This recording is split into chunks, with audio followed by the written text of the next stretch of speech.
ሰላም እንዴት ናችሁ? ደህና ናችሁ ወይ?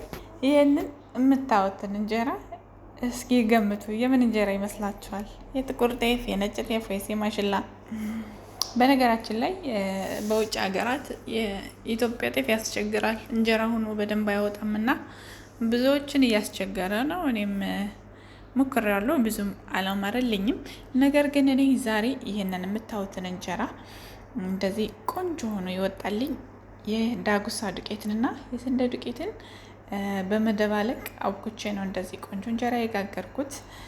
ነገር ግን የስንዴውን ዱቄት ብራውንና ነጩን አድርጋችሁ አንድ ላይ በደንብ ካመሳችሁ በኋላ የዳጉሳውን ዱቄት በመቀላቀል ነገር ግን በመጠን የዳጉሳው መጠን ትንሽ አነስ ይበል። ዱቄቱ ከስንዴው ጋር እኩል አይሆን። ስንዴው በለጥ ዳጉሳው ዱቄቱን ደግሞ አነስ አድርጋችሁ እንደዚህ ውብ የሆነ እንጀራ የሚያምር እንጀራ መጋገር ትችላላችሁ። እንግዲህ የዳጉሳው የህንዲያ ፕሮዳክት ነው።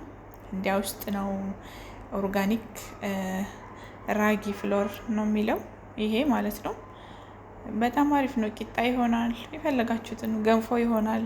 ከገንፎ ከጤፍ ጋር በመቀላቀል ገንፎ መጠቀም ትችላላችሁ።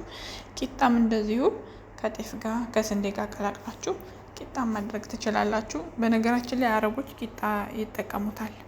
እንደዚህ ሹገር ምናምን ማይሉ ሰዎች ቂጣ ይጠቀሙታል። እናንተም እንደዚህ ውብ እንጀራ ይህን ተጠቅማችሁ መጋገር ትችላላችሁ። የዳጉሳ ዱቄትን የህንዲያ ፕሮዳክት ነው። ሁሉም ሀገር ሱፐር ማርኬት ይገኛል ብዬ ተስፋ አደርጋለሁ። ምክንያቱም የህንዲያ ፕሮዳክቶች በሁሉም ዓለም ላይ ስላሉ ማለት ነው።